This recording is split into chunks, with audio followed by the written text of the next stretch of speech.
evil spirits, demon possessed. Ilan lang ito sa mga bagay na hindi alam ng karamihan. The Bible tells us that we are not fighting in flesh, but against evil spirits. Ephesians chapter 6 verse 12, for we are not fighting against flesh and blood enemies, but against evil rulers and authorities of the unseen world, against mighty powers in this dark world, and against evil spirit in the heavenly places. Nais ko na malaman mo kung ano ang mas malalim pang kahulugan ng mga bagay na ito at kung ano matututunan natin. Luke chapter 4 verse 33, once when he was in the synagogue, a man possessed by a demon, an evil spirit cried out, shouting. The Bible describes evil spirit from the Greek word demoniac or possessed. Ang evil spirit ay dinescribe rin ng Bible na unclean, impure spirit, masama, hindi maganda ang mga ginagawa. 20 times mentioned at Luke and Revelation. In the synagogue, there was a man possessed by a demon, an impure spirit. He cried out the top of his voice. The evil spirit used 6 times at Luke and Acts. Meron mga pangalan ng mga evil spirit nakalagay po sa Bible. Isa na dito, yung Prince of Persia nakalagay po sa Daniel. Sa panahon ng pagsakop ng Babylon Empire sa Israel, ito yung panalangin at pag-aayuno ni Propeta Daniel.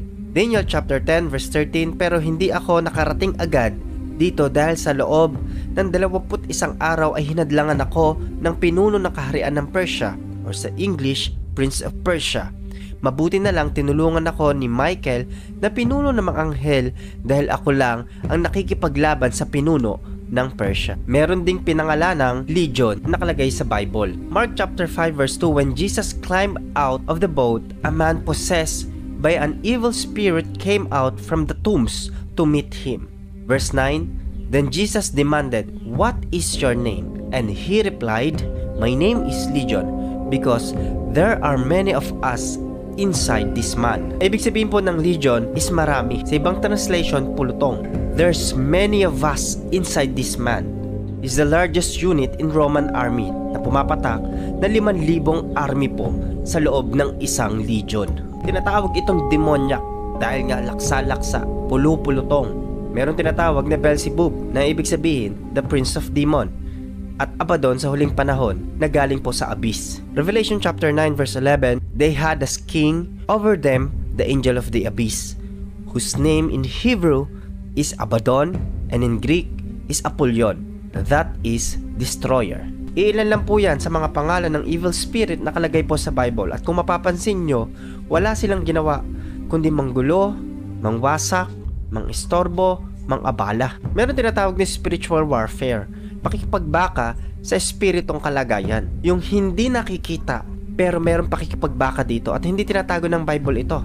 Sa Ephesians chapter 6 verse 12, binabanggit dito na ang lahat ng kaguluhan, kasamaan, ang nasa likod nito ay ang mga gawa ni Satan, ng kanyang mga kampon, ng mga demonyo, ng mga evil spirits. Ang evil spirit ay masasamang espiritu na paggalagala na humahanap ng matitirhang tao, mga lugar, mga abandonadong gusali, mga nasa madidilim na paligid na kung saan matagal nang walang nakatirang tao. Tinatawag ng iba ito na territorial spirit.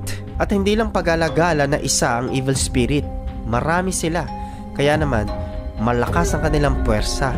Once na ang tao ay hindi pinapanahanan ng Diyos, pwedeng maposes and they can enter to a person. At meron din po na inaalihan ng masamang espiritu. Matthew chapter 12 verse 43 hanggang 45, kapag lumabas ang masamang espiritu sa tao, gumagala ito sa mga tuyong lugar upang maghanap ng mapapahingahan. At kung wala siyang matagpuan, iisipin na lang niyang bumalik sa kanyang pinanggalingan.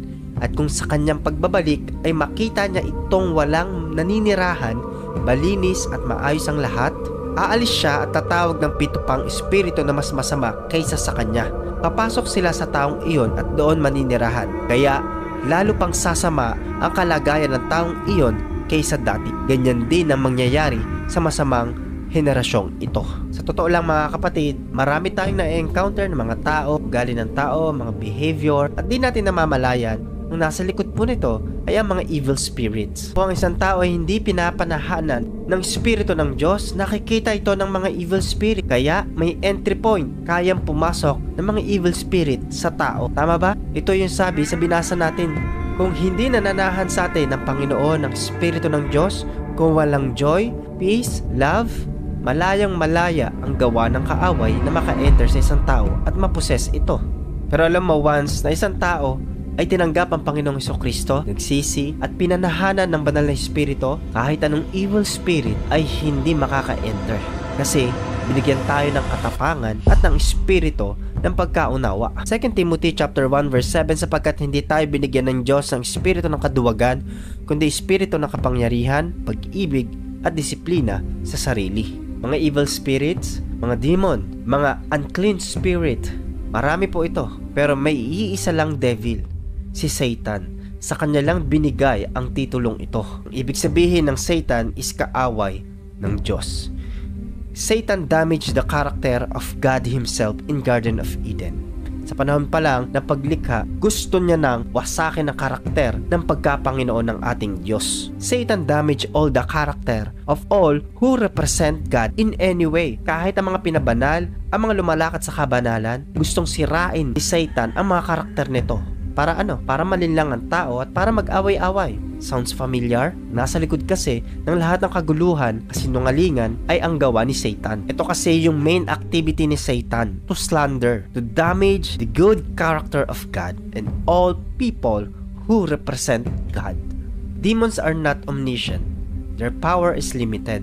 Alam mo kapatid, kahit may napakinggan ka na ang evil spirit ay marami, laksa-laksa, pulu-pulutong, hindi pa rin yan mapapantayan kahit katiting ang kapangyarihan ng ating Panginoong Hesus. Panahon na tutugisin ang Panginoong Hesukristo at pinaglalaban siya ni Pedro, nasabi niya kaya niyang magpadala ng 12 batalyon para lang ipagtanggol siya. Matthew chapter 26 verse 53, hindi mo ba alam na pwede akong humingi ng tulong sa aking ama at kaagad niya akong padadalhan ng 12 batalyon ng mga anghel? Jesus can command 12 battalions of angels. Ang ibig sabihin ng 12 is power and authority. Nasa kapangyarihan at nasa kanyang kamay ang pag-utos din sa mga angels na ito. Dahil kung merong evil spirit, merong espiritu ng Diyos na nagbibigay sa atin ng pag-asa, kapayapaan, nagbibigay ng pagmamahal, pagkakaisa. Ganito ka makapangyarihan ng Panginoon. Talunan na si Satan. Kung babasahin natin Revelation, magkakaroon ng digmaan sa pagitan ng mabuti at masama. The Battle of Armageddon. Talunan na po siya doon. Ang ginagawa na lang niya, mandaya. Simula nung unang panahon, sa panahon ng ating mga ninuno, sa panahon natin ngayon. At alam niyo po, pagdating ng Revelation, kung paano siya lumawak at lumaki, naging dragon yung serpent. Hindi po dyan matatapos ang propesiya dahil yung serpent naging dragon sa huling panahon ay ikukulong po sa kailaliman. Revelation chapter 12 verse 9, kaya itinaboy ang malaking dragon, ang ahas noong unang panahon na tinatawag na Diablo o Satanas na nanlilang sa mga tao sa buong mundo. Itinapon siya sa lupa kasama ang kanyang mga anghel. Pagkatapos po nito, the second coming of Jesus Christ. Revelation chapter 12 verse 10, pagkatapos narinig ko ang malakas na tinig mula sa langit na nagsasabi, dumating na ang pagliligtas ng Diyos sa mga tao. Ipinapakita na niya ang kanyang kapangyarihan bilang hari at ang otoridad ni Kristo na kanyang pinili. Ano ang lesson ng ating pinag-aaralan? We have many phases of battles in our lives. Satan wants to destroy the good character of God in your life. Gusto niya na magalit ka sa Panginoon dahil sa pinagdadaanan mo. Lalo niyang dinadaya ang tao para mapalayo sa Panginoon. Kung sa tingin mo, lalo kang napapalayo sa Panginoon, it's not an accident na napakinggan mo ito. Dahil gawa ni Satan yan na mapalayo ka sa Panginoon. At nais ng Diyos tayo ay mapapalapit sa Kanya. Konti na lang ang panahon ni Satan, kaya ganito siya kumilos.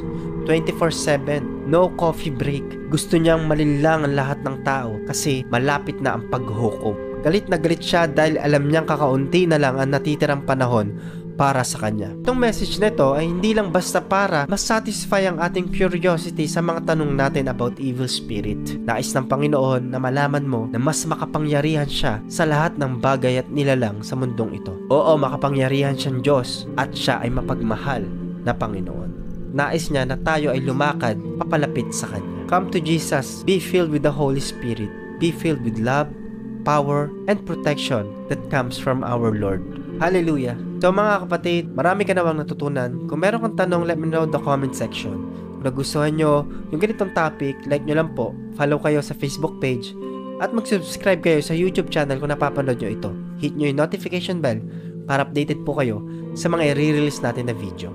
Hanggang sa susunod na pagkikita, ito ang inyong likod, Pastor Gab Bueno. God bless you.